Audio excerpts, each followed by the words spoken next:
Imagine waking up in a world where sight is stolen in an instant, plunging an entire city into chaos. As a mysterious blindness spreads, a group of strangers is thrown together in a desperate struggle for survival. With society collapsing around them and danger lurking in every corner, they must navigate a nightmarish reality where trust is scarce, and every decision could mean life or death. Tensions rise and the stakes get higher.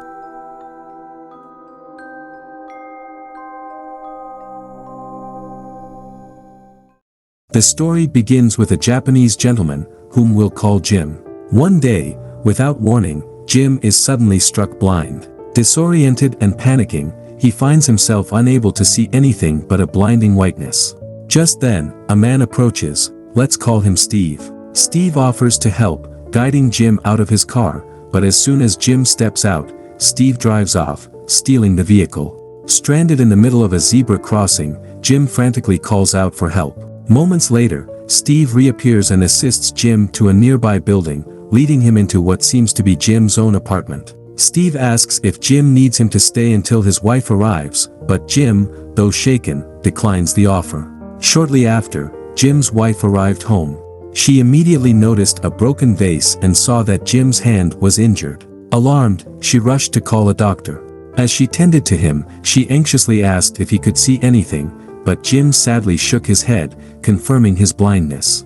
When she asked for the car keys, Jim explained that the man who had helped him had actually stolen the car. Realizing the urgency, she quickly called for a taxi and helped Jim inside, heading straight to the doctor's office. At the clinic, the doctor, let's call him Mike, conducted a series of thorough examinations. Despite running multiple tests, Dr. Mike couldn't identify any physical symptoms that would explain Jim's sudden blindness. According to the tests, Jim was perfectly healthy, yet he still couldn't see anything. After giving some instructions to the staff, the doctor allowed them to leave, baffled by the situation. On the other side, Steve saw a police barricading. He drove past them, stopping the car and trying to run away. But he got blinded out of nowhere. Mike was treating more and more patients, and at the end, he walked back home, telling his wife about the case that he saw today, of which looked like amaurosis, but instead of having to see black, he was seeing white. The girl who visited the doctor with sunglasses, let's call her Stephanie, she was now in a hotel where she got hooked up with a guy. After hookup, she was still seeing white, which made her anxious. The security escorted her out of the hotel. The next day, Mike woke up and he found himself blind with whiteness. He told Jessica, the patient that he saw yesterday might have infected him with his disease. Mike got panicked. He thought that the disease is infectious, so he tried to push her away. But she kissed his eyes, telling him that everything will be fine. It turns out that everyone Mike has treated has gone blind with the same disease. And soon everyone got blind. Police raided the doctor's clinic and told Mike's receptionist to close the shop. The police and the ambulance took Mike away with him. Mike was quarantined and Jessica went with him. All the victims started arriving to the quarantine center. Steve, Stephanie, and others. Steve broke out the fight with the Asian guy because he had stolen his car and he was accusing him of the theft. Mike stopped their fight. Little boy urged to pee, so Jessica helped everyone navigate to the toilet. Stephanie kicked Steve on his leg, injuring him heavily as he was trying to grab her breasts. Mike went to treat him. Meanwhile, the boy peed on his pants. More people started pouring in. One of them was the Jim's wife they finally met. Doctor ran to the security to ask for medical help for Steve, but they told him to back off with a warning to shoot. While everyone had their lunch, Jessica called for more supplies. She wasn't infected even after being in the contact of his husband. More people started pouring in and the quarantine center became a mess. Filth, poop and urine, everywhere. Helping others through their problems, Jessica has gotten dirty herself. Jessica found the man with a patch on his eye, let's call him Jake. Jake had a radio. He told how everyone has gone blind with the white blindness. This disease was spreading rapidly. The disease led to many plane crashes, bus accidents, road accidents, and so many more.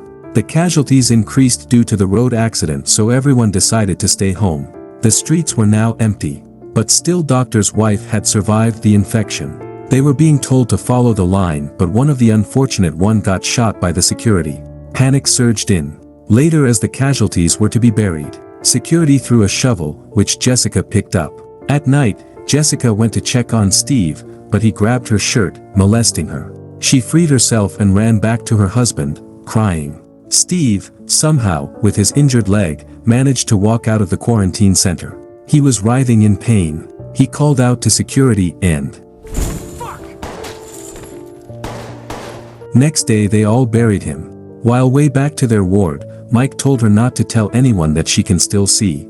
2 other men made it to the announcement room. Let's call this guy Stupid. He announced that they have to pay if they want to eat. The next day, when everyone was fighting to get food, Stupid shot a bullet in the air telling everyone that they have to pay by giving them anything that they have in order to get the food. Jessica collected their belongings from everyone. But she was even planning for something. Mike took the boxes, but as he noticed a blind person writing on Braille writer, he called him out. Mike asked for more supplies, but he got warned by Stupid to go away with what he got. Jessica was trying to feed Mike, but he was angry to get treated like that by Stupid. Everyone was gone, but still sat there. Stephanie approached him offering him his food. Mike got too close to Stephanie and cheated on Jessica, but Jessica caught them. Jessica told her that she can see.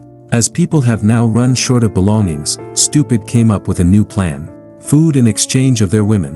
One of the women from Ward 1 then told that she would go, and suddenly Jessica, Stephanie, and more women agreed to go. This is really disturbing. The old man arrived asking for the number of ladies and throwing bread at them.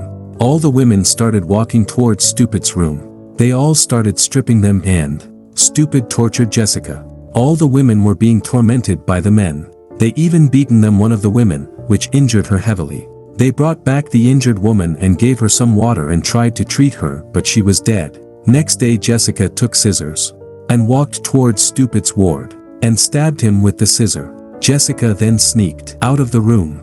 The old man tried to shoot her, but she said,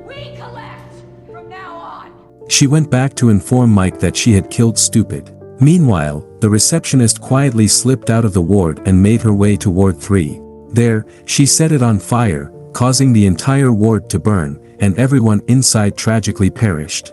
As the flames spread, the entire building began to catch fire. Jessica quickly led the others out, escaping the inferno. Once outside, they wandered through the city, a city filled with trash and populated by the blind. Jessica guided them to a cake shop where they could rest for a while. Later, she and Mike ventured to a supermarket, which was in complete disarray. Jessica headed downstairs to search for more supplies. She lit a match to see better and gathered as much food as she could for the group. However, as she tried to leave, hordes of people began to chase her. They snatched the items she had collected, but Mike managed to help her escape. Jessica gave him something to eat. Mike then went on to get clothes that the crowd had snatched from Jessica. A dog came near her as her friend. As it started raining, she went inside a building. Mike came back with the clothes and they both walked back towards that cake shop. Everyone was bathing in the rain. They were all happy even when they were blind. Next day Jessica led everyone towards her own house. They finally arrived, changed their clothes and ladies took a bath. Jake got a warm water bath by Stephanie. At night when Jake confessed her that he wanted to live with her, Mike and Stephanie were finally together. Next day in the morning while having a coffee, Jim finally got his sight back. Out of excitement he told everyone. He was able to see his wife and everyone. Finally, everyone got their sight back and here our story ends. Make sure to subscribe and turn on the notifications so you can watch more videos like this.